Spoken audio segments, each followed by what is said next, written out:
This video is on the antidromic snare technique and a step-by-step approach. So the typical situation is illustrated here, where you have an acute angulation, and no matter what we did, trying the different vein selectors, we couldn't get a wire to advance beyond the acute bend. So we decided to go ahead with the antidromic snare technique, and this is a list of the catheters and wires that might be necessary to do the procedure. The first step is to engage the branch with collaterals to the target vein. In this case, it's the MCV. The 9 French internal diameter Worley sheath provides options to use the support wire technique to easily engage the MCV. The support wire technique is really not an option with a 7 French CS access catheter. So the first step is to advance a vertebral shaped vein selector over an angled 035 glide wire deep into the coronary sinus. Keeping the vertebral vein selector deep in the CS, the glide wire is removed and an 035 180 centimeter J-tip Cook Amplatz wire is advanced. It's important to use the Cook and not other brands because the Cook has a short taper, so that it's stiff right after the J. You want to secure the Amplatz so that it doesn't slide out of the coronary sinus while you're working, and here we have it clipped to the drape. Once you have this done, then you take the vertebral vein selector back into the CS. This time it's beside the Amplatz wire. Holding the vein selector and Amplatz support wire in place, the Worley sheath is drawn into the right atrium. Holding the Amplatz wire and the sheath together, the tip of the vein selector is directed towards the lateral wall and withdrawn towards the MCV. The shape of the vertebral vein selector is well suited for cannulation of the MCV, as well as target veins below Vuessen's valve. A puff of contrast confirms that from the injection system, confirms that the tip of the vein selector has dropped into the MCV. At this point, we're going to advance an angled 035 glide wire, or you could use an 014-inch angioplasty wire. We're going to put that into the MCV, and then follow that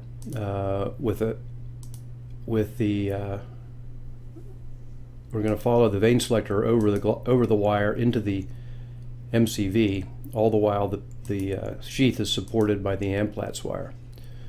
Once the vertebral vein selector is in the middle cardiac vein, we'll puff a contrast to try to define collaterals from the MCV up to our target vein. So here we have, to review, the 180 centimeter support wire, the 9 French sheath, the 5 French vein selector, which was advanced in this case over the hydrophilic wire. We inject contrast, full strength, and you can start to see the collaterals.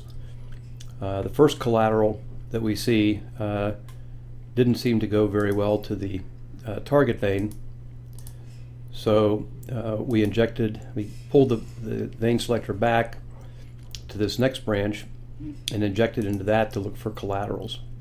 And you can see how nicely the vertebral vein selector fits into the collaterals. Once we got to that point and we saw they had a reasonable chance of getting through the collaterals, we took a 300 centimeter light support floppy polymer jacketed angioplasty wire into the collaterals, and the choice of wires is really critically important.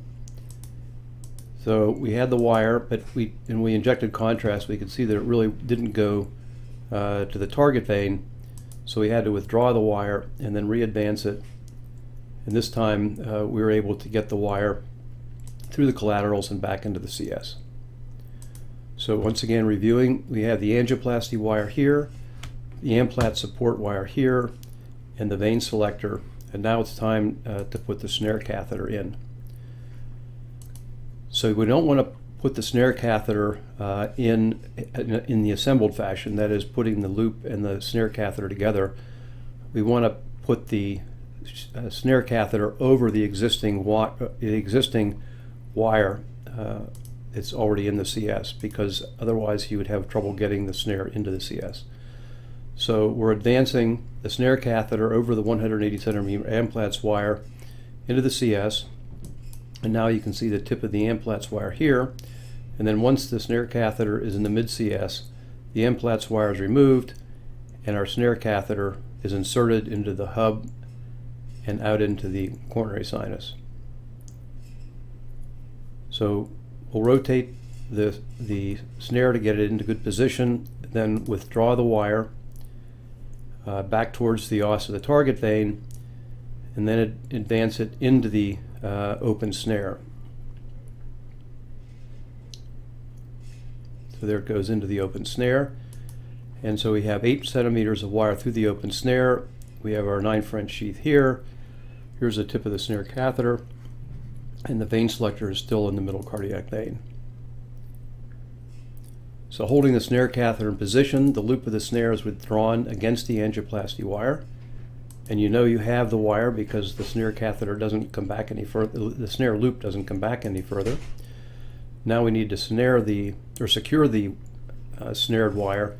And to do that, with the right hand, we hold the hemostat, left hand, we pull hard on the loop and close once you have it nice and tight and you see some crinkling here of the snare catheter, then you close the tip of the hemostat on the snare to keep it nice and tight. That's illustrated here. Okay, now the goal is to use the snare to withdraw 120 centimeters of the angioplasty wire into the sheath and out up into the pocket, so that we have enough wire in the pocket to put the lead down. So now pulling that much wire or advancing that much wire through the collaterals has the potential for the cheese cutter effect. So we need to cover the wire with this micropuncture or this microcatheter. So to prevent the cheese cutter effect, the wire is covered with a microcatheter. The wire is then advanced through the microcatheter and not pulled through the collaterals. So this is the microcatheter that we use. It has an 0.14-inch lumen and a 1.54 French tip.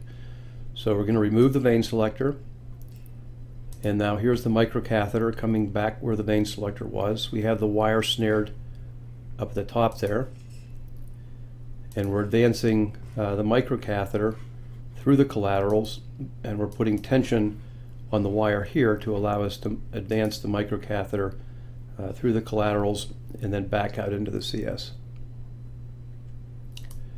Next step is very important, and that's to keep the wire moving freely. The microcatheter must be flushed with saline.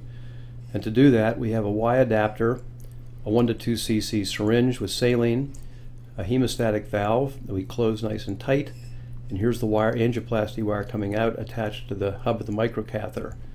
Failure to flush the microcatheter can result in seizure of the wire within the microcatheter.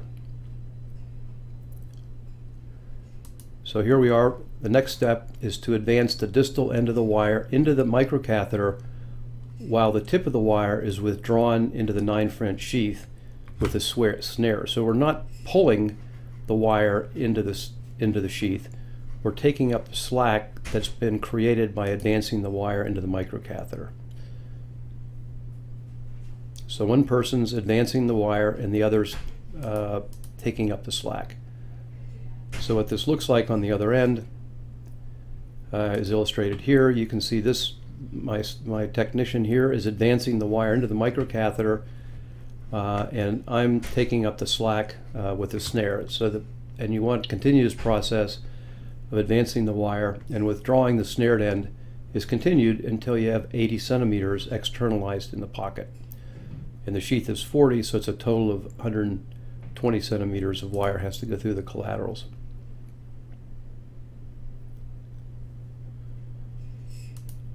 If there's difficulty advancing the wire into the microcatheter, you want to stop, close the hemostatic valve here, and flush the microcatheter with your syringe and saline.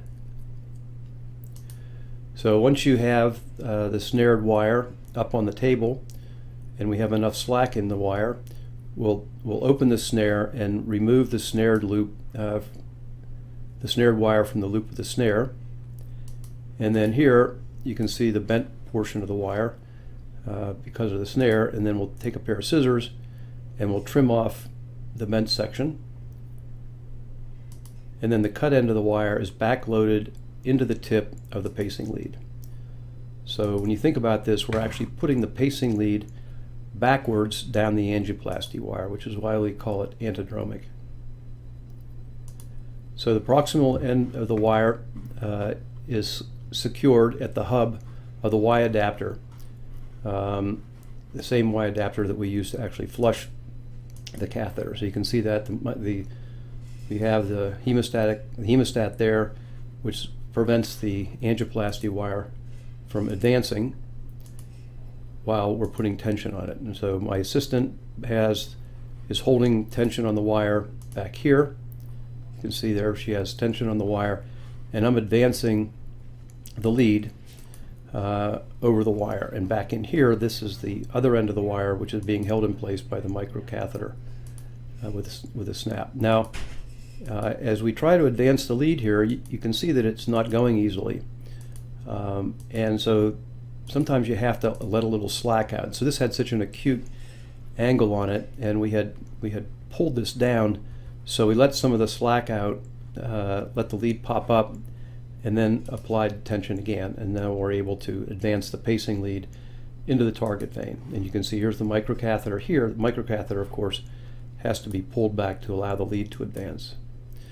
This is a funny case where the other situation where you can have difficulty advancing the lead is when you forgot to bring the microcatheter back into the collaterals. And so here's the tip of the microcatheter, and at first I couldn't figure out why the lead wasn't advancing, and then I saw that the microcatheter was in the way. So we had to withdraw the microcatheter back into the collaterals so that the lead could advance.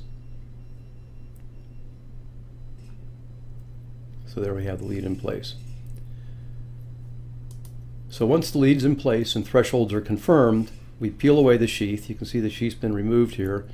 We have the microcatheter here, and we're going to withdraw the wire into the microcatheter and out of the lead. So you'll see here the tip of the wire just came out of the wire just came out of the tip of the lead and into the microcatheter.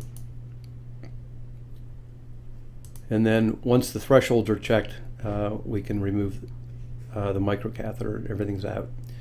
So if in the process there is any difficulty moving the wire, it's important to close the hemostatic valve and flush the microcatheter. In addition, if you're having trouble moving the wire, you can flush the lead by taking your flushing tool, attaching it to the pacing lead, and then attaching that to a Y adapter, closing the hemostatic valve, and then flushing. So you can actually flush the lead with the wire in place, and that may be helpful even in other circumstances.